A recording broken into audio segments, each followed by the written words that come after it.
Merci Eric et merci à vous tous d'être là. Je vais parler en français parce que je ne parle pas l'italien. Je le comprends et je peux énoncer quelques éléments de livret d'opéra qui vont de Lorenzo da Ponte pour Mozart jusqu'à Francesco Maria Piave pour Verdi, mais ce n'est pas forcément ces choses-là qu'on a envie d'entendre à longueur de temps, surtout si elles ne sont pas chantées. Je vais essayer de parler pendant 1 heure. Si j'ai fini, c'est bien. Si j'ai pas fini, c'est pas grave. Parce qu'après, on va se promener dans le jardin et j'aurai peut-être l'occasion de redire brièvement, rassurez-vous, pour ne pas alourdir inutilement le propos, un certain nombre de choses que j'aurais pu dire à propos des images que vous ne verrez peut-être pas très bien, donc c'est pas grave finalement. J'ai mis là un plan de Versailles qui reste peut-être le modèle absolu du jardin à la française. On peut peut-être dire 2 choses tout de suite à propos de Versailles. Et vous verrez que c'est assez intéressant par rapport à ici. Le jardin converge, disons, si vous voyez bien ce plan, mais je ne suis pas sûr que vous le voyez bien, tout converge vers le château qui est là, et tout diverge du château. C'est ce qu'on appelle un mouvement pendulaire. Tout va vers le château et tout part du château. Et la ligne qui est utilisée est massivement la ligne droite, qui est une ligne abstraite, puisque nous savons qu'en principe, la nature privilégie probablement la courbe, l'ondulation. Et ça, je crois que c'est très important. Le jardin est un dialogue entre la raison humaine et la nature. Et c'est vrai que quand vous vous retournez ici, vous voyez bien que vous avez une superbe ligne droite, et que cette ligne droite, elle n'était probablement pas là au départ, qu'il a fallu la faire. Et donc, il a fallu imposer un ordre au réel. Alors, l'image numéro 2 tentait d'évoquer ce que c'est que le plan du jardin à l'anglaise. Je pense, si vous voulez, que de façon assez étonnante, la France et l'Angleterre ont proposé des modèles de jardin au monde, et elles ont proposé ces modèles de jardin en liaison avec l'hégémonie politique qu'elles ont exercée en Europe. La France, disons, à la suite de l'Espagne au XVIIe siècle, et puis l'Angleterre à la suite de la France au XVIIIe, au XIXe. Alors, ne prenez surtout pas ça pour une négligence de l'Italie, mais puis-je me permettre de vous rappeler ici que l'Italie ayant acquis une existence nationale tardive, elle n'a pas pu proposer un modèle national hégémonique de jardin qui s'est répandu dans toute l'Europe. Cela dit, il se peut que l'Italie de la Renaissance soit un modèle de l'Europe à venir. C'est-à-dire que quand les Écossais auront voté leur indépendance, les Catalans aussi, que les Sardes et les Corses auront fait la même chose, on sera peut-être amené à revenir non pas à une monopolarité à la française, tout converge vers Paris et tout part de Paris, mais on sera amené à revenir à une multipolarité de la première Renaissance italienne, pas la deuxième, pas la Renaissance romaine, mais la première Renaissance italienne qui a été largement analysée par une historienne britannique qui s'appelle Alison Cole, qui a merveilleusement montré comment cette multipolarité de la première Renaissance italienne a été à la source de son leadership créatif. C'est-à-dire que nous ne saurions pas ce que c'est que la Renaissance s'il n'y avait pas eu, effectivement, les pôles multiples de cette première Renaissance italienne, entre lesquels les artistes ont circulé, procédant à ce qu'on peut appeler une pollinisation, en anglais cross-fecundation, c'est-à-dire que, par exemple, quand un Antonello né à Messine arrive à Naples, où il apprend la peinture à l'huile de Colantonio, qui lui-même l'a appris de Barthélemy Deck, venu dans la suite de René d'Anjou de Bruges, et qu'ensuite Antonello repart à Ferrare, que là il a la confirmation de l'importance de l'huile quand il voit le portrait du grand bâtard d'Est, aujourd'hui au Metropolitan, fait par Roger van der Weyden, et qu'il arrive à Venise et qu'il fait dans l'église de San Cassiano un retable qu'on appelle le retable de San Cassiano, aujourd'hui démembré, et dont il reste quelques éléments à Kunsthistorisches à Vienne, et que Giambellino, le jeune Giovanni Bellini, voit ce tableau, lui qui est complètement sous l'influence de la tempéra de son beau-frère Andrea Mantegna, tout d'un coup il dit « alors je ne plaindrai plus qu'à l'huile ». Et vous voyez, ça c'est ce qu'on appelle la multipolarité, c'est-à-dire que des gens circulent Ils reçoivent quelque chose des endroits où ils vont, ils apportent quelque chose dans les endroits où ils vont, et on est dans des mouvements de nature brownien et pas dans des mouvements de nature pendulaire, c'est-à-dire, encore une fois, tout vers le centre. Alors après, la deuxième Renaissance, la Renaissance romaine, ça marchera de manière effectivement monopolaire et un mouvement pendulaire. Monsieur Buonarroti, Michel-Ange de son prénom, aurait dû faire sa carrière à Florence. Mais parce qu'il naît au moment de la deuxième Renaissance romaine, il fait sa carrière à Rome. Le fils de Giovanni Santi, vous savez, auquel Giovanni Santi avait donné un prénom un peu étrange, Raphaël, il est né à Urbino. Et il a appris la peinture en descendant en courant depuis l'atelier de son père, en montant la rue principale pour rentrer dans le palais, la Domus Regia de Frédéric de Montefeltro, et il est tombé nez à nez avec la flagellation de Piero della Francesca. Et il a compris ce que c'était que la peinture. Vous voyez ce que je veux dire? Ça, c'est fabuleux. Mais ensuite, Raphaël, il a été obligé d'aller peindre à Rome, parce que dans la deuxième Renaissance, on est dans le monopolaire. Pendant longtemps, l'Europe a tenté, bruxelloisement parlant, d'être monopolaire. Là, elle va peut-être être obligée de redevenir multipolaire, parce qu'il y a un certain nombre d'entités culturelles, géographiques, qui demandent une autonomie. Elles demandent à être rattachées directement à Bruxelles et à ne plus passer par les figures de l'État-nation du 19e siècle. Enfin, je ne vais pas sur les jardins, je ne sais pas pourquoi je raconte ça maintenant. Ça n'a rien à voir avec ce que je voulais dire, mais ce n'est pas grave. Bon, voilà. Et vous voyez, ça, c'est un jardin à l'anglaise. Alors, c'est un jardin à l'anglaise qui est en France, à l'Isle-Adam. C'est ce qu'on appelle le parc de Cassan, dont il ne reste rien. Parce qu'il n'y a rien de plus fragile que les jardins. Ça, les jardins, ce sont des gouffres. Je ne devrais pas parler de ça devant les... Mais ce sont des gouffres financiers, les jardins. Vous savez que la plupart des grandes familles aristocratiques anglaises se sont débarrassées de leurs jardins au profit du National Trust. Seul le National Trust est capable aujourd'hui d'entretenir véritablement des jardins. Parce que cette lutte pour imposer un ordre fragile et lisible à la nature, évidemment, n'a qu'une envie, c'est de reprendre ses droits. Et donc de re-rendre, d'une certaine manière, illisible le jardin. Et qu'est-ce qu'on voit? Qu'est-ce qu'on ne voit pas, pardon, dans l'image qui est là? On ne voit pas quoi? On voit une multipolarité et on voit une prédominance de la ligne courbe. Celle dont William Hogarth disait « the OG line, the line of beauty and truth », la ligne de la beauté et de la vérité. La ligne courbe est la ligne de la beauté et de la vérité.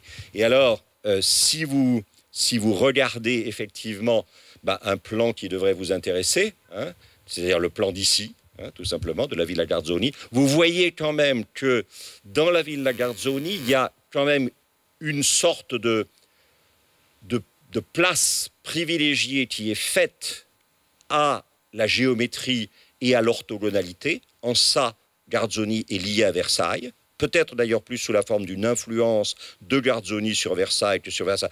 Le nôtre était quelqu'un... Les gens croient que le nôtre, c'est une espèce de météore qui serait tombé comme ça du ciel en ayant appris le jardinage quand il était petit.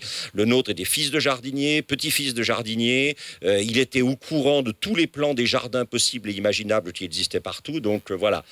Alors ensuite, évidemment, ça c'est très intéressant parce que ça fait partie du plan du jardin. C'est-à-dire le moment où l'ordre renonce à sa suprématie en faveur d'une sorte d'errance et où on sort effectivement de la ligne droite et de l'angle droit pour commencer à suggérer effectivement quelque chose de beaucoup moins rationnel et de beaucoup moins géométrique. Alors, ça c'est fabuleux. Parce que ça, c'est la fin de Versailles. Et vous voyez qu'à la fin de Versailles, vous avez Petit Trianon qui est là, qui est à la française, et tout le reste du jardin de Versailles est à l'anglaise. Donc même la France a été obligée d'accepter le modèle de jardin à l'anglaise, qui était devenu le seul modèle de jardin habitable à l'époque.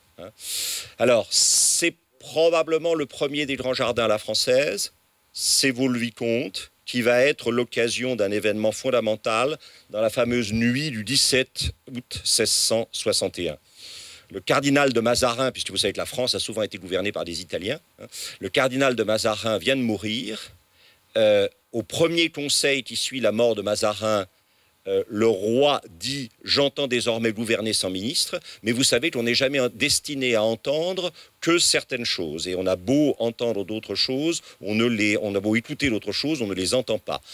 Le personnage Nicolas Fouquet, que Mazarin a préparé pour lui succéder, ne comprend pas cette phrase du roi que le roi entend gouverner sans ministre. Et donc, effectivement, Fouquet, que vous voyez ici, continue ses travaux sur Vaux-le-Vicomte. Et alors là, je voudrais juste vous suggérer, qu'est-ce qui a fait que Fouquet a fait Vaux-le-Vicomte? C'est qu'il s'est dit, et vous voyez, ça c'est dramatique, hein, c'est dramatique parce que nous passons notre temps à produire des messages qui ne sont pas décodés de la manière dont nous avions prévu. Hein. Le grand encodage du message de Fouquet, c'est quand les gens verront Vaux-le-Vicomte, ils se diront qu'il est grand le roi qui a un tel ministre. Le seul problème, c'est qu'un certain nombre de gens n'ont pas fait la même interprétation de Vaux-le-Vicomte, et en particulier Louis XIV lui-même n'a pas dû, alors aidé par Colbert, hein, qui voulait régler son compte à Fouquet, mais aidé par Colbert, Louis XIV a produit une toute autre interprétation de Vaux-le-Vicomte. Ça, faut toujours se méfier. Hein. Quand on est un leader, on encode des messages, mais il faut prévoir dans l'encodage la dérive inévitable du décodage. Hein. Ça, c'est absolument évident.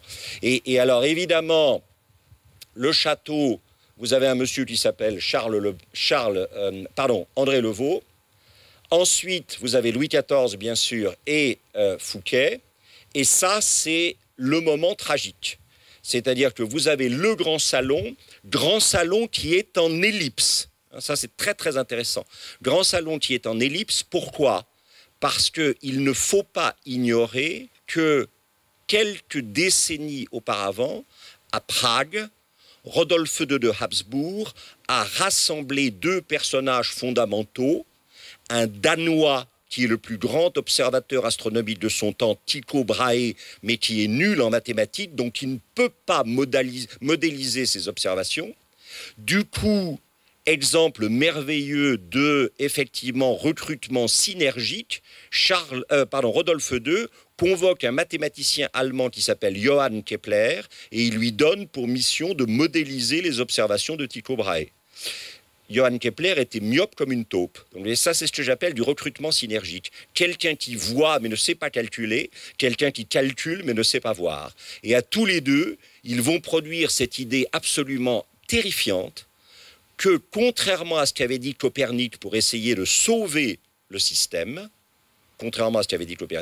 les orbites des planètes ne sont pas circulaires, elles sont elliptiques. Et à partir de ce moment-là, toute l'architecture, y compris l'architecture ecclésiastique, va devenir elliptique. Alors, je n'ai pas besoin de citer devant des amis italiens ça, mais je le redis pour nos amis français qui par hasard auraient oublié. Hein. Si vous connaissez évidemment la Salute de Baldassare Longhena sur le Grand Canal à Venise, église votive pour l'exécution d'un vœu pour la préservation de la ville de la peste, tout est elliptique. Et puis alors, vous avez deux exemples absolument fabuleux sur la Via del Quirinale à Rome, où vous avez à 300 mètres d'intervalle ou de distance deux églises, une absolument fantastique par le Bernin qui s'appelle Saint-André du Quirinal, en ce moment fermée pour restauration, et l'autre qui est celle, alors le chef-d'œuvre absolu, bien sûr, de Francesco Borromini, qui s'appelle San Carlo alle Quattro Fontane, Carlino, hein, Saint-Charles aux Quatre Fontaines. Et quand vous entrez dans ces églises, vous n'avez plus de rectangle et vous n'avez plus de cercle, hein, plus de carré et plus de cercle, vous avez une ellipse. Parce que, évidemment, l'ellipse est devenue la structure architectonique du monde. Et vous voyez qu'à Vaux-le-Vicomte, vous aviez le grand salon est elliptique. Et alors, il y a un moment terrible, hein, je ne sais pas si vous connaissez ça, mais vous connaissez certainement ça en France. Il y a ce qu'on appelle Guignol. Alors, vous savez, Guignol, quand Guignol est en train de faire des bêtises, généralement, le gendarme commence à arriver derrière. Et tous les enfants se mettent à hurler en disant « le gendarme, le gendarme ». Et là, on a la même chose, hein, on entend la scène. C'est-à-dire, Fouquet, fin d'après-midi du 17 août 1661, accueille Louis XIV, sa mère et le frère du roi à l'entrée du château. Il les amène dans le salon. Et là, on commence à crier « Attention, tu vas trop parler ». Et effectivement, Fouquet dit « Vous voyez, sire, un jour, sur le plafond de ce salon, Monsieur Lebrun, Charles Lebrun, que vous voyez à droite, peindra la course du soleil ». Et alors évidemment, question de Louis XIV, et là on sent que c'est le début de la fin. Et de qui le soleil aura-t-il le visage? Et Fouquet répond, mais le mien, sire. Et à ce moment-là, il est mort. C'est-à-dire qu'il n'a pas compris que dans une monarchie en dérive d'absolutisation, La figure symbolique du soleil ne peut appartenir qu'au roi. Tous les autres n'étant que des satellites du roi. Et quelques jours après, vous le savez, Fouquet sera arrêté et terminera toute sa vie à la forteresse de Pignerol, ce qui n'est pas absolument un destin tellement enviable. Paul Morand écrira un très joli petit livre, absolument génial, on n'a jamais fait mieux sur le 17 août 1601, qui s'appelle Fouquet ou le soleil offusqué. Alors vous voyez, ça c'est magnifique. Vous voyez cette idée, là vous êtes vers l'entrée du château, tout converge, comme je l'ai dit, vers le château, et tout va diverger à propos du château. Et en gros, ce qu'on a reproché à Fouquet, c'est d'avoir usurpé une architecture et une organisation de l'espace qui ne pouvaient plus, à ce moment-là, être applicables qu'au roi. D'ailleurs, si vous regardez de manière très très intéressante, le roi qui n'a jamais pardonné au grand de lui avoir fait ce qu'on appelle le coup de la fronde, c'est-à-dire, vous savez, un matin, le Louvre est assiégé par les grands aristocrates français qui font donner du canon. Et Anne d'Autriche et le cardinal de Mazarin et le jeune roi sont obligés de quitter le Louvre. Et on sait que le Louvre, Louis XIV quitte le Louvre dans les bras de Mazarin, pris dans une immense pelisse de fourrure. Louis XIV n'oubliera jamais ça. Il n'oubliera jamais que les grands l'ont obligé. Et du coup, il les convoquera à Versailles, où il les émasculera politiquement, puisqu'il leur dira « Votre seule aristocratie, ce qui justifie votre statut aristocratique, c'est de me voir et d'être vu par moi. Le reste n'a aucune importance. Tant que vous me voyez et que je vous vois, vous avez une dignité. Le jour où vous n'êtes plus visible et où je ne vous vois plus et vous ne me voyez plus, vous êtes mort. » Et d'où cette idée, si vous voulez, d'une construction du château qui va être le château comme faisant converger toute la nature et faisant diverger toute la nature. Et alors évidemment, bon, je vous ai montré un portrait d'André Le Nôtre, rapidement, parce que je suis déjà en train de perdre énormément de temps. Vous voyez, tout part de là. C'est-à-dire tout part en fait d'un jardin carré quadripartite qui naît dans le cloître. Et ça, c'est un jardin italien. Le jardin à l'italienne, au départ, c'est un jardin qui laïcise, qui sécularise le premier jardin, c'est-à-dire le cloître. Donc, c'est un jardin qui est quadripartite et carré. Paradoxalement, ici, ce n'est pas un jardin anglais, italien. C'est un jardin en France, mais qui est peut-être la meilleure préservation des jardins italiens qu'on ait encore aujourd'hui, qui est le jardin de Villandry. Villandry est absolument admirable, il a conservé toute une partie qui est une volonté de restituer l'origine du jardin italien. Vous voyez, tout part du cloître, c'est-à-dire le jardin à l'italienne au départ, c'est le cloître, et vous sentez bien que le gros problème de ce jardin, on va en reparler, c'est que au fur et à mesure que le regard s'éloigne, les éléments modulaires, le module de base, devient, parce qu'il est de plus en plus loin des yeux, de plus en plus petit. Et donc, il n'y a pas de véritable satisfaction de l'œil dans l'organisation du jardin. Voilà. Et ça, évidemment, ça va être le gros problème. Alors, cette division carrée, je fais un détour là, par la tombe de Humayoun à la Nouvelle-Delhi. Vous voyez que c'est très curieux. Dans les jardins islamiques implantés en Inde, vous avez exactement cette organisation quadripartite carrée du cloître. C'est la même chose. Et c'est d'autant plus intéressant qu'ici, vous avez, alors pour ceux d'entre vous qui connaissent l'Inde, vous reconnaissez immédiatement le Taj Mahal, le Taj Mahal qui est là. Et regardez la façon dont les tapis imitent cette structure, effectivement, du jardin musulman. Voilà. Alors, il y a généralement un labyrinthe, puisque l'idée, c'est que le monde est labyrinthique et que le jardin est un anti-labyrinthe. C'est-à-dire le jardin vous est destiné pour, quand vous y promenant, vous preniez l'habitude de vous promener dans le monde sans peur de vous y perdre. Vous voyez ce que je veux dire? Et c'est pas pour rien que tout à l'heure, nous verrons un labyrinthe ici. Il y a un labyrinthe à Garzoni qui témoigne, et c'est vrai que ce sont probablement les jardins italiens qui ont le plus longtemps conservé le labyrinthe. L'idée c'est, vous pourriez croire que le monde, microcosme du labyrinthe, est un endroit où vous êtes destiné à vous perdre. Le jardin est là pour vous rassurer et vous montrer qu'on peut se promener dans le monde et y trouver, et même plus encore qu'y trouver, y construire du sens. Ça, ce qui est très important. Alors, vous me direz, comment est-ce qu'on est passé de nos petits carrés juxtaposés de la même taille jusqu'au bout du jardin à ça, qui n'est évidemment pas ça. Alors c'est là où il faut insister probablement sur une figure qui est une figure renaissante qu'on appelle le jardin d'eau. C'est-à-dire la grande distance est venue d'abord par les canaux et par les bassins. Et cette grande distance, très probablement, alors ça c'est capital dans l'histoire des jardins, c'est là où l'influence de l'Italie est énorme, c'est-à-dire qu'un certain nombre de jardins en Italie, y compris ici, utilisent le mouvement de l'eau pour allonger le jardin. Ce qu'on appelle la catena d'acqua, la chaîne d'eau, en français, je m'excuse pour mon italien qui est vraiment pas très bon, mais voilà, mais la chaîne d'eau qui va d'ailleurs suggérer quoi? Qui va suggérer que la vie, elle est faite comme ça d'accidents. On avance et puis hop, on a un ressaut et puis on avance et puis hop, on a un ressaut. Alors on connaît tous ça dans nos existences. Tout n'est pas, la vie n'est pas un long fleuve tranquille, c'est plutôt une chaîne d'eau, comme disait l'autre. Et cette chaîne d'eau qu'on va trouver à la Villa Aldobrandini à Frascati par exemple, qu'on va trouver ici, c'est celle de l'ancienne Villa Gamberi à Bagnaia, dans la Tuscia, aujourd'hui Villa Lante. Cette chaîne d'eau est absolument capitale. Et vous voyez que je vous ai rapporté ici la chaîne d'eau que vous allez voir tout à l'heure. Alors c'est une adaptation de la chaîne d'eau, mais c'est cette idée que le jardin commence à suggérer la durée et une métaphore de l'existence par les mouvements de l'eau. Donc, vous voyez que le jardin devient une mise en image de l'itinéraire de la vie. La vie, c'est effectivement un temps qui s'écoule. Et un temps qui s'écoule avec ses constrictions et ses expansions, avec ses moments de calme et ses moments, au contraire, de rebond. Voilà.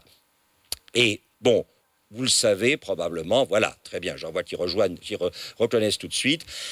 Un des endroits où on a combiné le très grand bassin, le très long bassin et la chaîne d'eau, c'est la Regia de Caserte, bien sûr, donc près de Naples, qui est absolument super. Donc vous voyez que même s'il y a une sorte de dichotomie essentielle culturelle entre jardin français et jardin anglais, le jardin italien a énormément contribué à... Et n'oubliez jamais, je le disais tout à l'heure à deux d'entre vous, n'oubliez jamais quand même qu'il n'y aurait pas eu de jardin italien, jardin à l'anglaise tel que nous le connaissons, sans la grande institution culturelle du XVIIIe siècle, ce qu'on appelle the Grand Tour, le Grand Tour.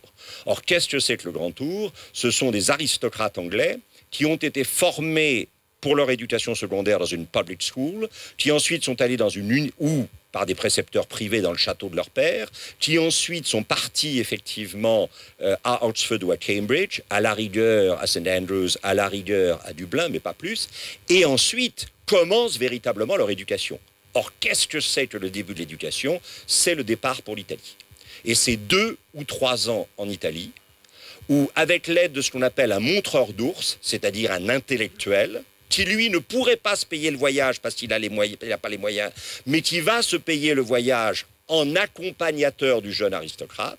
C'est l'installation dans le piano nobile de palais florentins ou romains loués par des familles princières italiennes qui ensuite s'en vont à la campagne pendant que l'aristocrate anglais rémunère le logement. Et puis le matin, bien sûr, on fait sa toilette, on fait de l'escrime, etc. L'après-midi, on fait de la culture, on va sur les sites antiques, on va dans les musées renaissants, le musée Pio Clemente, qui n'est pas encore le musée du Vatican à l'époque, etc. La tribune des offices, je ne sais pas si vous connaissez cet extraordinaire tableau de Johann Zoffani qui représente un groupe de 40 ou 50 aristocrates anglais en train de regarder la Tribuna degli Uffizi et d'apprendre tout ça par cœur. Et puis, ils achètent massivement des malles pleines de modèles de marbre, de bouts d'antiquité, etc. Et quand ils sont de retour chez eux en Angleterre, ils transforment la maison familiale et ils transforment le jardin familial. Ça, c'est absolument essentiel. Et alors voilà, ça, c'est Fontainebleau. Le premier canal que je vous ai montré, c'était Fleury-en-Bière, peu importe, la chaîne d'eau, et puis ensuite, effectivement, Caserte, et là, Fontainebleau. Et évidemment, le nôtre utilisera la longueur de l'eau pour dynamiser complètement ces jardins. Et alors, vous voyez, ça, c'est fabuleux, parce que, évidemment, c'est cette idée que, contrairement au problème de rétrécissement du jardin au fur et à mesure qu'il s'éloignait du regard, là, vous avez l'impression d'un équilibre. Or, inévitablement, les parterres que vous voyez au deuxième plan sont beaucoup plus longs que les parterres du premier plan, parce que le jardin ne doit jamais être regardé que d'un seul endroit. Ce jardin qui ne doit jamais être regardé que d'un seul endroit, c'est ce que j'appelle l'œil du roi.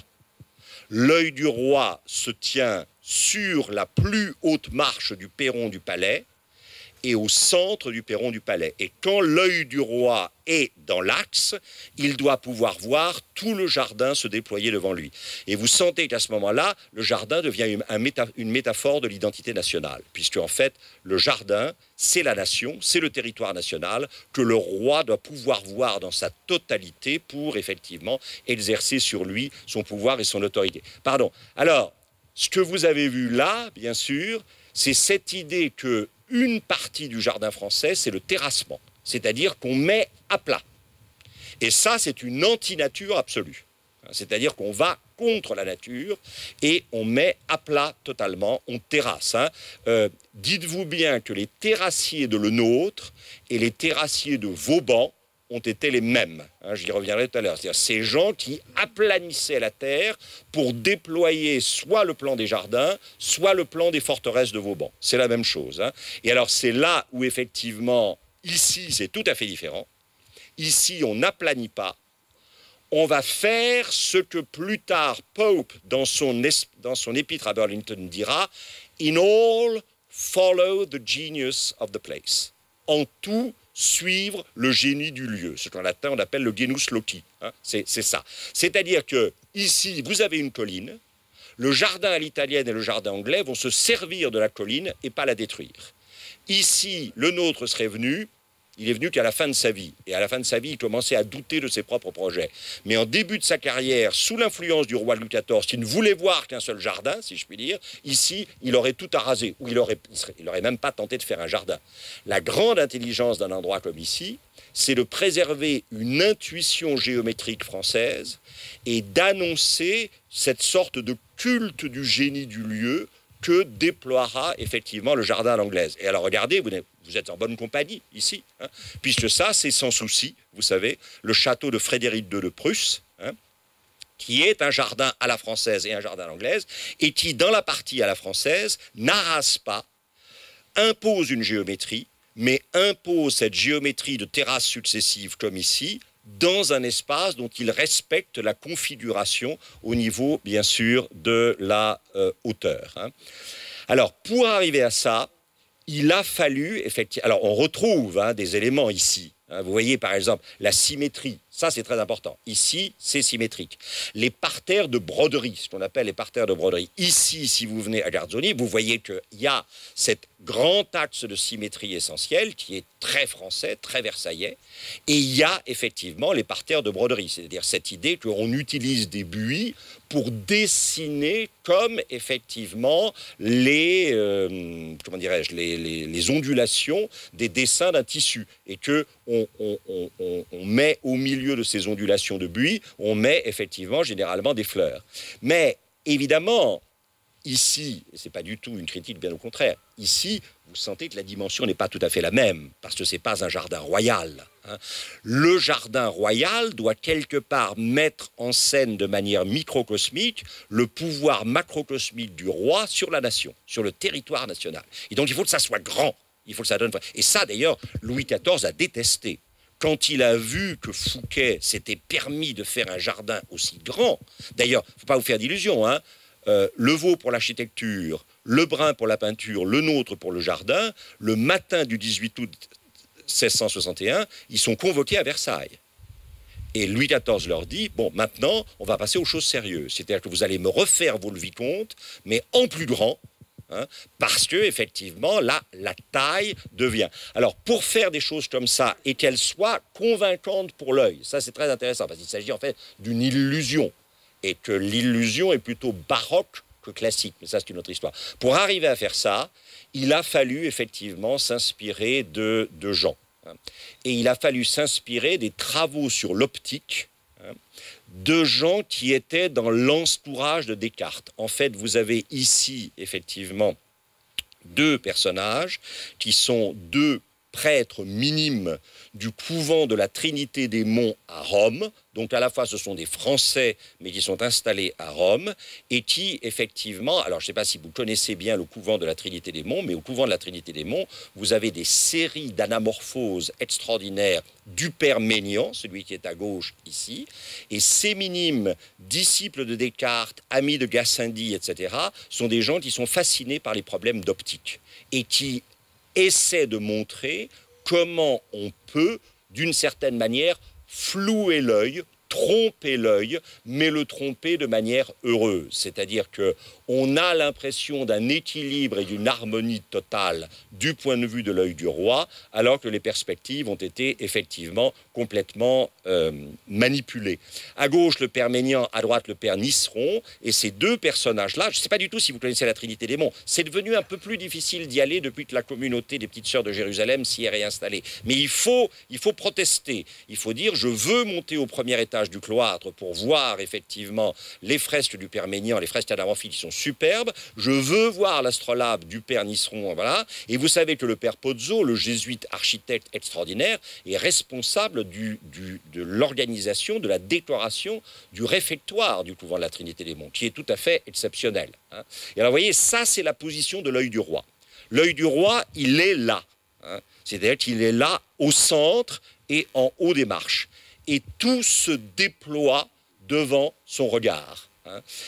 Et alors, à ce moment-là, il faut bien dire que le château, c'est quoi? Le château, c'est le roi dans le royaume.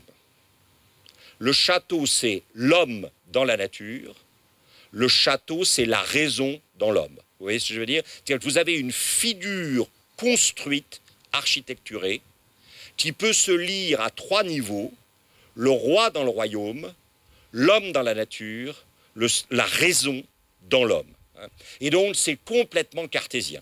Puisque, au fond, qu'est-ce que nous a dit Descartes? Oh là là, depuis Copernic, depuis Tycho Brahe, depuis Johann Kepler, depuis Giordano Bruno, depuis, aidez-moi celui que je cherche, mais que j'arrive pas, qui est, voilà, peu importe, Galilée, hein, notre vision du monde est complètement foutue. On est en train de nous démonter notre vision du monde. Et Descartes vous dit, c'est en ça que Descartes est sympathique, c'est pas aussi suant. Vous savez, quand on dit en français, les Français sont des cartésiens, ça veut toujours dire ils sont suants, hein, ils sont emmerdants. Bon. Et Descartes n'est quand même pas le plus érotique de tous les auteurs qu'on puisse imaginer. Hein. Mais il y a quand même quelque chose de fabuleux chez Descartes. Descartes dit, on nous dit que le monde n'est absolument pas comme nous l'avions prévu, donc nous doutons. La seule chose dont nous ne pouvons pas douter, c'est que nous doutions. Si nous doutons, c'est que nous pensons. Si nous pensons, c'est que nous sommes. Et donc, la responsabilité de l'homme, c'est d'organiser la part du monde qui lui revient en une figure lisible. Vous voyez ce que je veux dire? Le jardin à la française, c'est ça. C'est cette idée, j'ai un petit bout du monde dont je suis responsable. Ce dont je suis responsable, c'est d'organiser ce petit bout du monde pour qu'il soit lisible. Et le jardin à la française royale, c'est, j'ai un royaume, il faut que j'organise ce royaume de façon lisible. Et le jardin devient la métaphore microcosmique de cette organisation du monde. Hein. Et du coup, j'ai remis Vauban, parce qu'à mon avis, le jardin à la française et Vauban, c'est la même chose. Le jardin à la française est enterré de murs, comme le territoire national de la France est entouré de forteresses. Hein. Vous savez, c'est-à-dire que ça, c'est très intéressant. Je ne sais pas si on aura le temps d'arriver jusque-là. Hein. Mais l'idée, c'est qu'en dehors du mur, c'est la nature. Et la nature, on n'est pas sûr. Hein. D'ailleurs, vous verrez tout à l'heure, je vous montrerai les deux faunes. Hein. Est-ce que le jardin n'est pas un consentement à la nature sans la grâce? Ou est-ce que l'ordre du jardin, ce n'est pas la grâce qui reprend le pas sur la nature? Vous voyez ce que je veux dire? Et le meilleur moyen de dominer la nature, c'est peut-être de l'introduire dans le jardin et de l'obliger à servir au plan général du jardin. Vous voyez ce que je veux dire? Ça, c'est très complexe. Hein, parce qu'en gros, si vous voulez, le jardin, si c'est la nature, il y a quelque part un thème du péché. Hein, c'est ça, le naturel est pécamineux. Il faut la grâce pour se sauver du naturel. La grâce, c'est l'ordre. Et la nature, c'est la tentation du péché. Hein. Ça, c'est clair. Et alors, évidemment, vous avez ce déploiement absolument fabuleux. Alors, je ne sais pas si j'aurais dû passer de manière autant de temps là-dessus, mais peu importe, pas grave, si vous voulez, tant pis, vous irez à vos vicomte sans moi, et vous verrez, c'est très bien. Et alors, vous voyez, ça, c'est extraordinaire. Ça, c'est le dernier bassin. Ça, c'est le dernier bassin carré, dont vous avez l'impression, je ne sais pas si vous voyez très bien, dont vous avez l'impression qu'il vient mourir au pied d'un mur. C'est à peu près clair, ça? Eh bien, entre le bord du bassin et le mur au bord duquel il semble venir mourir de la position de l'œil du roi, il y a en gros pratiquement 500 mètres de distance. Et ça c'est fait uniquement avec le travail des pères Maignan et Nisseron sur la perspective, ce qu'on appelle les perspectives ralenties. Vous donnez l'illusion par le travail sur les perspectives que le bassin, le bord ultime du bassin vient mourir au bord du mur. En fait, il y a 500 mètres. Ça, Louis XIV a détesté que l'œil du roi puisse être trompé. Il a dit, écoutez, vraiment, si le jardin, c'est la mise en scène de mon pouvoir, ou du pouvoir de quelqu'un, l'homme, et qu'en fait, l'organisation du jardin prouve que quand on regarde, on se trompe, alors là, ça ne va pas du tout. Hein, là, et je crois que ça, c'est vraiment... Et vous voyez, alors, j'ai repris, ça, c'est le château de Vaux-le-Vicomte, ça, ce sont tous ce qu'on vient de voir. Vous voyez, ça, c'est le bassin là. Hein, et vous voyez, il donne l'impression de venir mourir là. Hein. Donc, en fait... Alors ça, c'est extraordinaire, ça, c'est génial. Comment le nôtre a pu concevoir ça? C'est-à-dire que le nôtre a dit, attention, vous pensez que c'est le seul axe de lecture, il y en a un autre. Vous voyez ce que je veux dire? En fait, ça, c'est un axe nord-sud, et ça, c'est un axe est-ouest. Et ce qu'on appelle le canal de l'Ancueil, vous ne le voyez pas du château. Alors ça, j'aime beaucoup pour ici. Parce que vous voyez, ici, c'est très intéressant, c'est quand vous vous promenez ici, vous n'êtes jamais sûr que ce soit ces axes-là plutôt que cet axe-là qui soient les axes véritables de lecture. Vous voyez ce que je veux dire? Moi, ça, je trouve ça passionnant. C'est-à-dire qu'ici, on vous dit il y a un grand axe de lecture qui est le passage du temps, hein, c'est-à-dire la chute d'eau qui descend, etc., etc. Mais et quand vous êtes en bas, vous ne voyez pratiquement que ça. Mais quand vous montez, vous allez vous apercevoir qu'il y a une succession d'allées parallèles comme ça qui contredisent l'axe de lecture du château, c'est l'axe de lecture du jardin. Vous voyez, c'est à peu près clair mon truc? Quand c'est pas clair, criez, hein, ou voilà. Mais vous voyez, cette idée que on aurait tendance à imposer un seul axe de lecture et que le jardin va en réintroduire d'autres, nous invitant par là à réfléchir sur les axes de lecture que nous privilégions et pourquoi. Hein. Et voilà, bon, ça c'est la Villa Lante à Bagnaia, dont vous voyez qu'il n'y a qu'un seul axe de lecture qui est un axe évidemment longitudinal. La Villa Lante ne participe pas du tout du système d'ici, hein, parce qu'ici, à la limite, vous êtes déjà dans un jardin.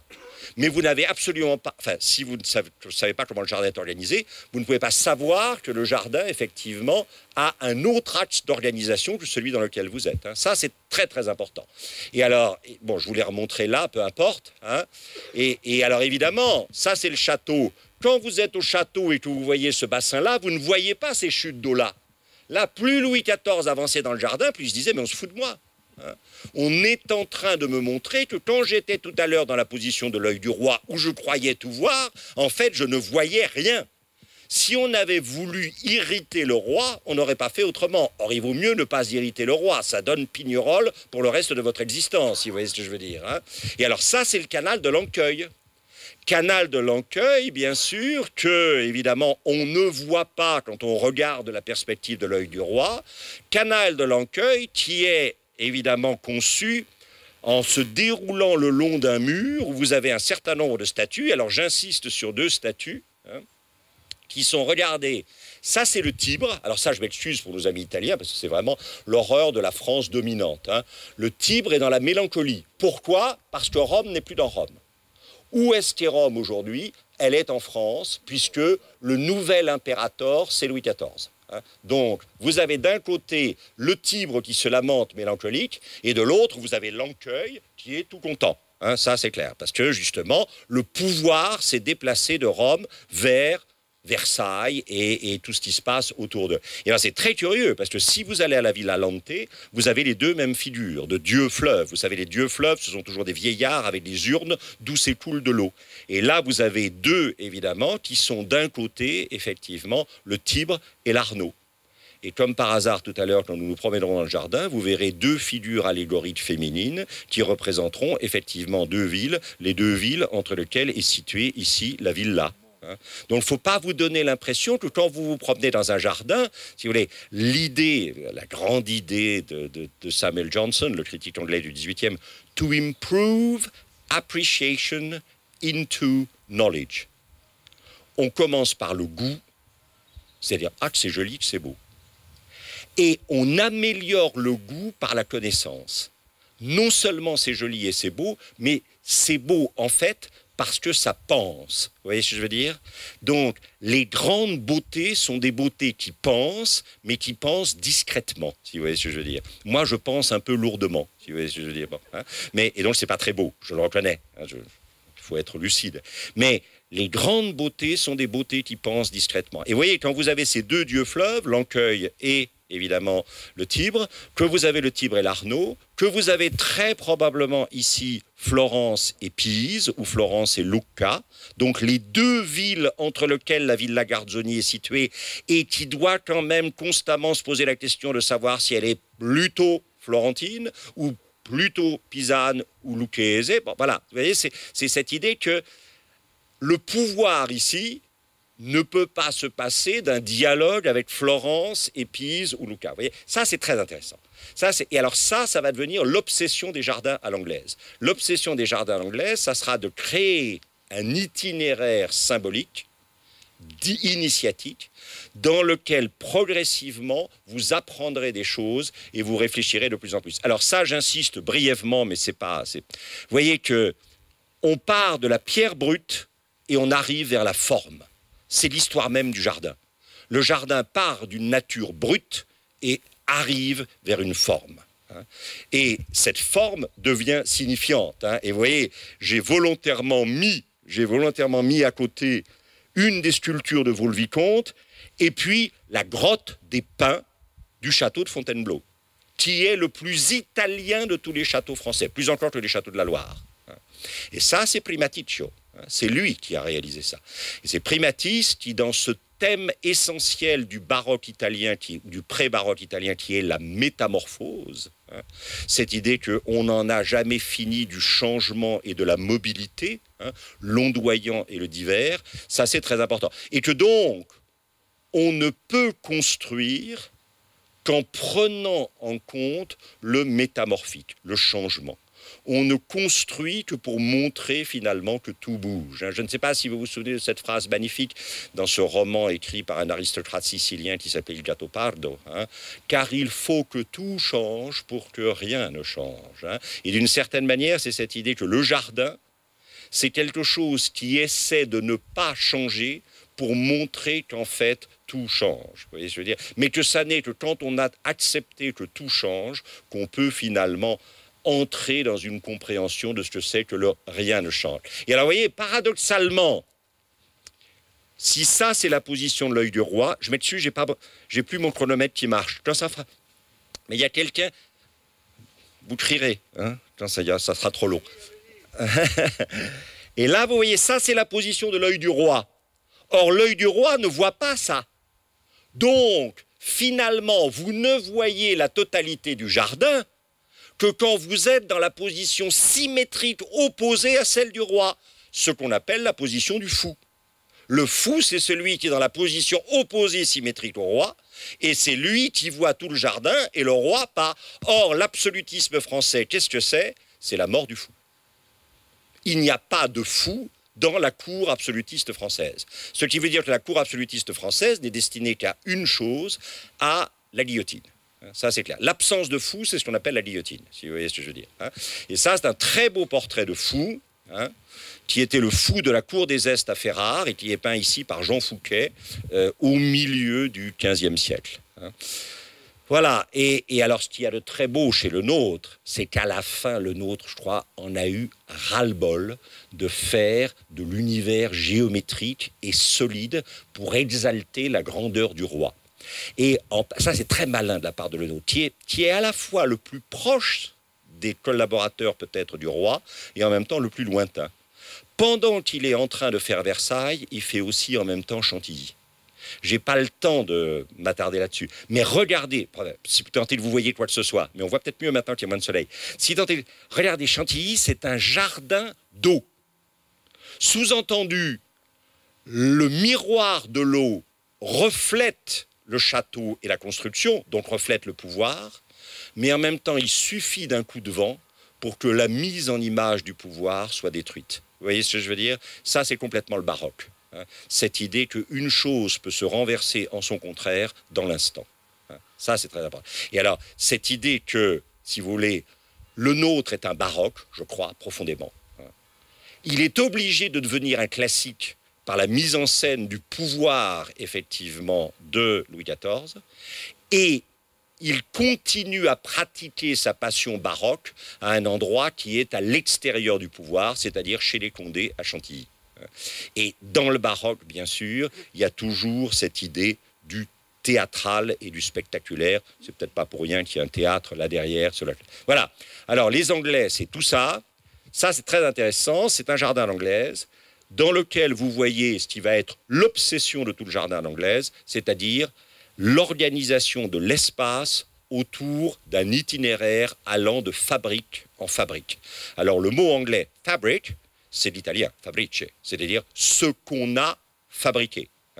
Et ça vient de Léon Battista Alberti, du De Re Edificatoria, où il dit « Il n'est pas bon qu'un jardin soit abandonné complètement à la nature. Il faut y mettre des éléments de culture qui dialogueront avec la nature. » Et vous voyez ici, vous avez un petit tolos grec, dans lequel le propriétaire du jardin, sa femme et sa fille sont en train de contempler le jardin. Et ce qu'il y a d'extraordinaire, c'est que si vous regardez, vous ne voyez pas le château. Le château n'est pas dans l'axe du jardin. Donc, le château n'est pas le roi, le cerveau, l'homme. Et si vous regardez ici, si vous vous retournez, vous voyez bien que la maison n'est pas dans l'axe du jardin. Ça, c'est très intéressant, ça. C'est-à-dire que la maison n'est pas la mise... Alors, vous me direz, il y a peut-être la configuration du terrain, ça c'est sûr. Mais si on avait voulu construire la maison en haut de la chaîne d'eau, on aurait pu. Mais on l'a mis à côté. Ça, c'est très intéressant. Cette idée que le naturel est laissé à lui-même, sans le contrôle de... Vous voyez ce que je veux dire? Sans le contrôle du roi. Bon, je vous ai remontré ça ici. Et alors ça, j'adore. Ça, j'adore. Parce qu'au sommet du Tholos, qu'est-ce que vous avez? Vous avez Mercure ou Hermès, le dieu du commerce. Or, tous les jardins anglais, aucun d'entre eux n'est d'initiative royale. Tous les jardins anglais ont été créés par des gens qui avaient fait fortune. Mais pas en étant les satellites du roi, en s'opposant à l'intrusion du pouvoir royal. Vous voyez ce que je veux dire? On n'aura pas le temps d'arriver jusque-là, mais peu importe. Et vous voyez, ça, c'est l'essence même du jardin à l'anglaise. C'est-à-dire une citation d'architecture classique, à l'intérieur de laquelle vous avez une citation de sculpture classique, la Vénus Médicis. Et ceci est situé, regardez, là, parce que je vous ai montré. Et alors ça, c'est fabuleux. Ça, c'est ce qu'on appelle une vista. Le jardin anglais est fait d'une succession de vistas, de points de vue, où vous voyez au bout d'un point de vue qui a été soigneusement aménagé, vous voyez une fabrique. Et vous vous dites, j'ai envie d'aller là. Et vous y allez. Et ça n'est qu'une fois arrivé à cette fabrique que vous découvrirez la vista suivante et la fabrique suivante. C'est-à-dire qu'au lieu d'avoir ce regard royal qui voit tout partir de lui et qui voit tout revenir de lui, vous êtes en fait dans un jardin où il vous faut partir à l'aventure et ensuite capitaliser au fur et à mesure des rencontres la leçon du jardin. Vous voyez ce que je veux dire? C'est complètement différent. En ce sens-là, je crois qu'on a dit, ça a été très bien dit par Baridon, le jardin à la française est un jardin théâtral, le jardin à l'anglaise est un jardin romanesque. c'est-à-dire une succession d'épisodes, comme dans le roman picaresque. Et c'est pas pour rien que le roman anglais, Defoe, Swift, naît au XVIIIe siècle, en même temps que le jardin anglais. Ça, c'est clair. Alors, bon, je vous ai montré ça, puis en plus, c'est pas suffisamment grand. Mais vous voyez ça, c'est l'envers de ça. Et quand vous êtes ici, vous vous dites, tiens, j'irai bien jusque là-bas. Mais vous n'allez pas pouvoir y aller. Parce que derrière les deux petits pavillons qui sont là, qui sont des fabriques sur lesquels je n'ai pas le temps de m'attarder, vous allez avoir ce qu'on appelle, le ha-ha. Alors le ha-ha ou le saut de loup, c'est quoi? C'est quelque chose qui, quand vous êtes dans le jardin, vous donne l'illusion que le jardin se continue de manière ininterrompue. En fait, à un moment, vous allez avoir un mur que vous voyez ici, mon Dieu, assez solide, assez sérieux. Et derrière le mur, la pelouse ou l'herbe remontera en pente douce mais rapide, ce qui fait que de l'intérieur du jardin, vous ne voyez pas la solution de continuité, vous ne la voyez. Ça, c'est très important. Parce que ça, c'est l'anti-mur français. Le mur français catholique, si je puis dire, qui vous dit « dehors, il y a la nature, c'est pervers, à l'intérieur, il y a l'ordre ».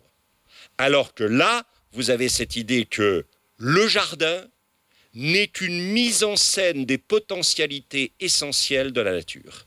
Le jardin n'est pas une antinature, il est une mise en scène de tout ce qu'il y a de meilleur dans la nature. Vous voyez ce que je veux dire? Ça, c'est absolument fondamental. Et le type qui a inventé ça, alors on dit que le nôtre, à la fin de sa vie, a pensé à ça. Il a tellement marre de faire des murs qu'à la fin de sa vie, il a pensé à ça. Mais en fait, c'est Charles Bridgman, dont nous n'avons aucun portrait, sauf cette image très mauvaise. Et vous voyez, je vous ai montré le ha-ha, le point de vue. Si vous allez du point de vue, vous ne voyez pas le ha-ha. Moi, je m'amuse à amener tous les ans des groupes de gens dans les jardins à l'anglaise. Je les mets en face du ha-ha et je leur dis, bon, moi je le vois parce que je suis habitué à le voir, mais vous ne le voyez pas. Effectivement, les gens ont l'impression que ça... Donc ça, c'est très important. Le château n'est pas dans l'axe du jardin. Combien de gens sont allés chez Henry Hoare à Stourhead, auquel on avait dit, vous allez voir un jardin fabuleux. Ils n'ont jamais vu le jardin. Parce que Henry Hoare les a trouvés trop cons ou trop ploucs et il a dit, non, ça, je ne vais pas emmener des gens aussi bêtes que ça dans mon jardin. Parce que le jardin n'étant pas dans l'axe du château, vous pouvez prendre le thé dans le château et ne pas voir le jardin. Et puis deuxième chose, le jardin n'est pas séparé de la nature, il est une sorte de concentration des forces naturelles qu'il donne à voir dans l'organisation du jardin. Et alors bon, Stowe par exemple ici, vous avez, ça c'est le premier Stowe, complètement français versaillais. Ça, c'est le deuxième Stowe, complètement anglicisé. Car le jardin de Stowe a d'abord été un jardin à la française, et puis vers 1730, les propriétaires ont dit « Ah non, on ne va pas continuer à faire un jardin à la française, alors qu'on a un nouveau modèle de jardin qui se met en place, et qui est le nôtre. » Et donc, ils ont anglicisé le jardin de Stowe. Et alors, je pense que Stowe et les jardins à l'anglaise ont quand même un ancêtre fondamental qui est italien. Et cet ancêtre fondamental qui est italien pour moi, c'est l'extraordinaire composition, probablement plus totalement lisible parce qu'il y a eu des déplacements de fabrique, mais c'est l'extraordinaire composition de ce personnage qui s'appelait Vicino Orsini et qui a créé à Beaumarzeau ce jardin absolument extraordinaire. Si vous n'avez jamais vu Beaumarzeau, là, enfin non, vous n'allez pas partir puisque vous êtes invité à dîner, mais à la limite, il faudrait que vous quittiez la conférence tout de suite, il n'a aucun intérêt, et que vous partiez en courant à Beaumarzeau, parce que là, il se passe des choses importantes. C'est absolument somptueux. Et je pense que Vicino Orsini a été probablement... Alors, vous savez, c'est un membre de la famille Orsini, dont la sœur a épousé un Farnèse, donc il fait partie de ce petit groupe de gens extraordinaires, qui, entre Caprarola, la Villa Gamberi, Beaumarzeau et puis le palais de Cristoforo Madruzzo sont en train d'inventer le Concile de Trente, la manière de répondre à la découverte. Je ne sais pas si vous êtes jamais allé à Caprarola, mais Caprarola, c'est à tomber. Moi, quand j'emmène les gens à Caprarola, je leur dis rien sur la dernière pièce. La dernière pièce est fabuleuse. Quand vous entrez dans la dernière pièce, vous avez les cartes du monde. C'est-à-dire que vous avez le nouveau monde. Et vous avez d'un côté l'Italie et la Terre Sainte, et puis de l'autre, vous avez tout. Et quels sont les personnages qui sont représentés dans les médaillons au-dessus des cartes, avec de faux bustes sculptés? C'est Magellan, c'est Vasco de Gama, c'est Christophe Colomb, c'est tous les gens qui nous ont fait passer d'un monde clos à l'univers infini. C'est absolument extraordinaire. Et qu'un cardinal, à 18 ans, secrétaire d'État, quand même. petit-fils du pape Paul III Farnèse, qu'un cardinal ait mis en scène cette explosion du monde, hein, et la mettre en scène est peut-être le meilleur moyen finalement d'accéder à son sens. Hein. Et voilà, là vous avez... Alors c'est un personnage fabuleux. Et alors vous voyez, ça commence par ça. Enfin, ça ne commence pas par ça. On n'est pas sûr que ça commence par ça. Mais Hercule et le géant hanté. Je sais pas, si vous n'êtes jamais allé au Beau-Marceau, allez-y, c'est fabuleux. Parce que ça, regardez la taille des gens qui sont au pied de la statue. Hein, là, c'est énorme. Et ça a été sculpté dans la pierre même. Ce n'est pas des statues qu'on a apportées. C'est des gens qu'on a... Alors, très probablement, c'était des gens qui étaient en train de travailler à Orvieto, qu'il a réussi à détourner pour les faire venir là. Mais c'est absolument extraordinaire. Et regardez ce thème, effectivement, de la lutte entre le domestiqué, le chien, et le sauvage, le monstre. Hein, c'est-à-dire que le jardin est une lutte constante entre le phénomène de domestication et le phénomène de surgissement de l'énergie du naturel. Hein. Et vous avez ici aussi des monstres, hein, ça c'est clair. Bon. Et alors il y a cet endroit absolument fabuleux, vous savez, cette sorte de bouche dantesque. Hein, bon. Et vous voyez, vous savez ce qu'il y a à l'intérieur, pour l'entreprise à la Beau-Marceau, c'est extraordinaire. À l'intérieur, il y a une table et des bancs pour s'asseoir. Et je crois que la grande leçon, c'est que tout ce qui nous terrorise, nous ne pouvons échapper à cette terreur que si nous nous installons à l'intérieur du terrorisant pour en parler ensemble. C'est magnifique. Beau-Marceau, c'est à tomber d'intelligence. Bon. Et puis, qu'est-ce qu'il y a encore? Ah oui, ça, c'est fabuleux. Ça, c'est absolument fabuleux. Là, j'ai emmené là des puissants de ce monde, le directeur actuel, le directeur général de la Banque mondiale, des gens comme ça, qui m'avaient dit non, ça n'a pas marché ton truc. Quand vous entrez dans cette maison, qui est par essence la maison post-copernicienne, c'est-à-dire que qu'est-ce qu'a fait Copernic? Copernic a changé notre angle de vue sur le monde. Et la maison, comme elle est comme ça, elle change de vue votre angle sur le monde. Et j'y ai amené de nombreuses personnes, des gens finalement relativement importants, et ils ne peuvent pas rester dedans. Ils ne peuvent pas rester dedans parce que quand ils entrent, ils sont pris d'un vertige parce que l'axe de lecture n'est plus l'axe habituel. Et le temps qu'ils aient fait l'adaptation, ils sentent ça tourne. Et j'ai dit aux gens, vous savez, c'est ce qu'on est en train de vivre maintenant, ne rêvez pas. C'est-à-dire qu'en gros, si ça tourne, c'est parce qu'on a changé les axes de lecture. On avait repoussé la Chine bêtement là, à la périphérie, et puis tout d'un coup, la Chine est revenue en force comme l'empire du milieu. Alors forcément, ça change les perspectives. Là. On ne lit plus le monde de la même manière, ça c'est clair. Et ça, c'est fabuleux. Qu'un type ait réussi à faire ça c'est quand même tout à fait prodigieux. Et vous voyez, il faut parler un tout petit peu. Ça, c'est le plan actuel de Stowe, avec toutes les fabriques qui sont répertoriées autour. Hein. On va peut-être s'arrêter d'ici quelques minutes. Hein. Ça, c'est John Locke. Et vous voyez, ça, c'est magnifique. Des élèves m'ont dit, des étudiants m'ont dit, comment vous pourriez nous faire comprendre la différence entre Descartes et Locke. Moi qui ne suis pas un philosophe, évidemment, je n'étais pas très bien placé pour ça. Mais je suis assez content de la métaphore que j'ai trouvée, c'est la métaphore de l'ordinateur. Pour Descartes, la conscience est un ordinateur, mais quand vous l'achetez, il y a déjà des choses qui sont téléchargées. C'est-à-dire que quand vous ouvrez l'écran de votre ordinateur, vous avez déjà des programmes, des logiciels qui sont en place. Et Descartes vous dit, vous ne verriez pas le monde tel qu'il est si vous n'aviez pas dans votre conscience des a priori qui font que. Locke, alors c'est moins bien, vous achetez l'ordinateur, vous le branchez, il n'y a pas de logiciel. C'est-à-dire que la conscience va travailler sur la sensation. C'est-à-dire que vous allez, et c'est en ça que le jardin anglais est un jardin complètement lockien, vous partez, vous vous mettez en marche, ça c'est très important, hein, la mise en marche, vous vous mettez en marche et vous êtes confronté à des expériences qui au départ ne sont que des sensations. Sensations agréables, sensations désagréables. Assez vite, vous allez procéder par association d'idées. Vous allez mettre ensemble tous les agréables et mettre ensemble tous les désagréables. Puis vous allez faire fonctionner la mémoire. Vous allez vous souvenir de l'agréable et souvenir du désagréable. Donc vous allez rechercher l'agréable et vous allez éviter... Et vous voyez, Locke vous dit, la conscience, c'est un ordinateur sans téléchargement a priori, c'est l'expérience qui fait les téléchargements. Ça, c'est clair. Et ça, c'est fondamental. Et donc le jardin va devenir une métaphore de la construction de la conscience. C'est-à-dire que vous partez dans le jardin sans rien savoir, vous allez être confronté à des fabriques, à des points de vue, et petit à petit, vous allez vous dire, tiens, on a vu ça avant, on voit ça maintenant, pourquoi on voit ça maintenant alors qu'on a vu ça avant, etc. Et vous voyez ce travail de la conscience qui va petit à petit, effectivement, construire le sens du jardin. Alors, Bon, par exemple, quand vous êtes sur la terrasse de Stowe, vous avez devant vous une très grande pelouse.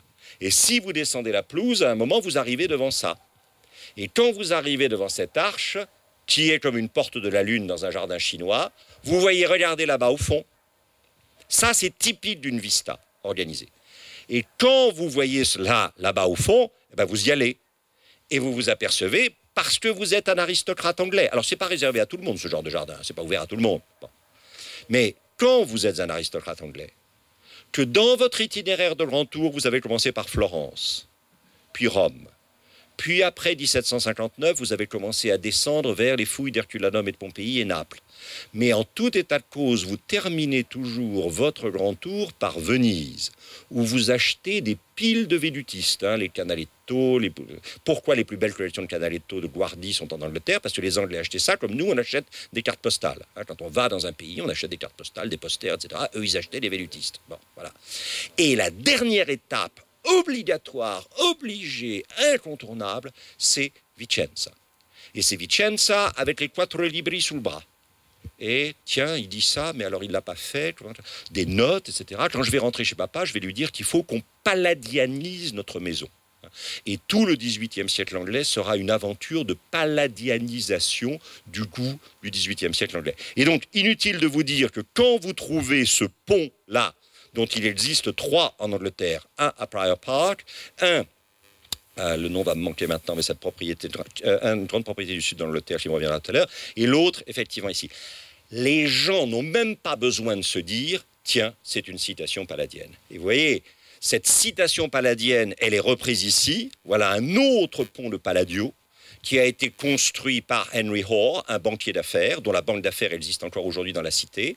Et vous voyez, alors si vous connaissez le film Barry Lyndon de Stanley Kubrick, ça vous dit forcément quelque chose, parce qu'il y a une des scènes du film qui se passe sur le lac de Starhead, et vous voyez que derrière, effectivement, le pont, vous avez le fameux panthéon de Starhead, qu'à l'intérieur de ce panthéon de Starhead, vous avez l'Hercule. L'Hercule étant la figure de l'aristocrate anglais, car quand vous sortez sur la terrasse du pont, vous avez à droite en hauteur le temple d'Apollon, en bas à gauche de l'autre côté du lac, le temple de Flore, c'est-à-dire nature et culture, vous voyez encore une fois. Et l'aristocrate, c'est celui qui réconcilie nature et culture. Mais ce pont, ce panthéon, vous voyez que sous son aspect naturel, il est emprunté à un tableau.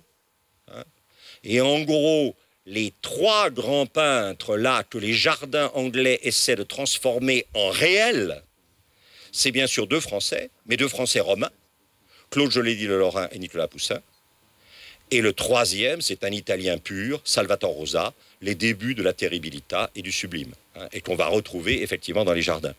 Encore combien de temps? Je m'arrête là, je peux m'arrêter. Hein, écoutez, on aimerait bien continuer, mais après on a le soleil qui... Voilà, vous allez mourir de froid, c'est ça, hein, et être bouffé par les moustiques.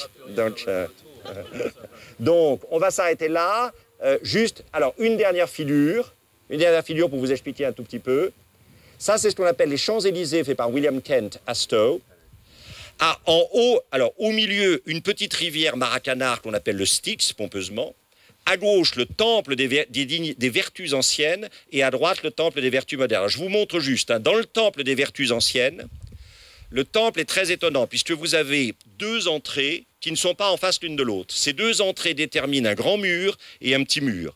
Sur le grand mur du fond, vous avez 3 personnages qui sont Socrate le philosophe, l'Athénien, Lycurgue le juriste, le Spartiate, et Épaminondas, le soldat, le Thébain. Donc vous avez les 3 figures de l'existence aristocratique. La pensée, l'action dans le combat et la loi. Et ces 3 statues, elles regardent une autre statue qui est sur la plus petite partie du mur, et toutes les 3 sont tournées vers elle. Et là, vous avez Homère, l'aveugle voyant, le poète visionnaire. Donc, tout ce qui est de l'ordre du droit, tout ce qui est de l'ordre de la philosophie, tout ce qui est de l'ordre de l'art de la guerre, ne compte que s'il est pris en charge par le poète visionnaire. Et en contrebas, vous avez le temple des dignitaires modernes, des Anglais, et je terminerai avec ça, une série de bustes. Alors, Guillaume III, le statuaire de Hollande, Guillaume d'Orange, qui en 1689 a rejeté hors d'Angleterre son beau-père, le roi Jacques II, aux tendances pro-catholiques et pro-absolutistes dont il fallait se débarrasser. Donc ça, il est très important. Ensuite, vous avez Francis Drake, le premier personnage à avoir fait la circumnavigation du globe, un Anglais, le premier Anglais à avoir circumnavigué le globe. Ici, Isaac Newton, parce que ça c'est fondamental, c'est la science et c'est l'expérience. Ici, Hampden, le défenseur des droits du Parlement, et là c'est très important, ça c'est typiquement anglais. Jamais en France vous auriez trouvé une statue de cet homme-là, c'est Sir Thomas Gresham, le fondateur de la Bourse de Londres. Donc c'est l'idée qu'il y a aussi toujours une histoire de gros sous. Vous voyez ce que je veux dire ? Et alors, ceci, et on s'en terminera là, c'est l'idée que bien sûr toutes les statues que vous trouvez dans un jardin ne sont jamais là par hasard. Tout à l'heure, nous aurons peut-être l'occasion de le voir, mais vous avez peut-être remarqué en montant juste ici que vous avez en deux figures disjointes une allusion évidente au chef-d'œuvre du Bernin qui est effectivement Apollon et Daphné. Et j'avais préparé les diapositives, mais ça ne sert à rien, vous connaissez ça comme moi. C'est étonnant de voir à quel point le visage de l'Apollon ici ressemble au visage de l'Apollon du Bernin et à quel point la posture de Daphné, levant les bras au ciel pour s'enfuir devant Apollon qui veut la violer, ses bras se transformant chez le Bernin en les rameaux d'un laurier. Comment ici ? Alors vous voyez, ça c'est fabuleux. Vous avez des statues qui flattent à la fois votre culture, parce que vous vous dites... Est-ce qu'il n'y a pas par hasard des ploucs qui ne reconnaissent pas Apollon et Daphné alors que moi je le reconnais, Bon, ça c'est très important à l'intérieur du jardin. Jardin, c'est un plaisir oligarchique, c'est un plaisir de gens qui savent, entre eux. Et puis vous avez, et c'est très important, mais là peut-être je dirais 3 mots pendant la promenade, je vous remercie.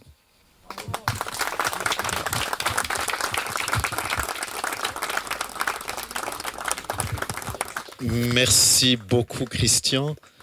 On aurait pu continuer longtemps, mais c'est la nature qui reprend ses droits. Absolument. Le soleil va se coucher. Absolument. Si on veut faire un petit tour dans le jardin, on risque de se perdre. En plus, il y a un labyrinthe dont vous avez parlé, donc c'est un peu dangereux. Je voulais juste inviter Dr Whitman, l'assesseur à la culture de la commune de Pescia, qui voulait dire un petit mot. C'est très gentil de sa part. Ensuite, buonasera. Et ensuite, on fera le petit tour dans les jardins. Et on va montrer à Christian qu'on connaît toutes les statues, et en particolare l'Apollon e la Daphne che è en bas. Buonasera. Buonasera, io mi scuso ma parlerò in italiano perché il mio francese lascia alquanto a desiderare. Ho seguito con interesse e con un pochino di fatica la relazione del professore, devo dire che la sensazione è stata bellissima al di là del contesto meraviglioso in cui ci troviamo, è stata bella perché ha spaziato in tutti i campi, ha dato una chiave di lettura di questi bellissimi giardini che abbiamo in Italia e in Europa diversa. Io non avevo mai riflettuto su quello che il professore oggi ci ha detto. E quindi credo che come tutte le cose nuove, come tutte le cose diverse, ci arricchiscono e siano un patrimonio che ci rimane. Questo è il mio modo di intendere la cultura, io lo dico spesso e quindi chi mi avrà sentito dirà che mi ripeto. Io penso che la cultura non sia quanto hai letto o quanto conosci, ma sia il modo di approcciarci alla realtà e a quello che vediamo e come ce lo portiamo dentro. La cultura è fondamentalmente, io credo, un seme che viene gettato e che poi ognuno di noi fa crescere, fa germogliare come nelle sue corde alla fine. Quindi quando sentiamo qualche cosa, come oggi io ho sentito, che mi lascia dentro un pensiero, un'idea, la voglia di andare oltre, ecco, questo è fare cultura, questo è quello che spinge me mi ha spinto ad accettare la sfida che il sindaco mi ha proposto di fare l'assessore alla cultura. Io ringrazio veramente il professore perché è stato un immenso piacere. Ringrazio la fondazione, il dottor Bertola per la bellissima villa e il giardino che ci hanno messo a disposizione. Io spero veramente di rivederla, magari in un altro giardino, magari a parlare sempre di queste belle risorse che noi abbiamo, e la ringrazio davvero tanto.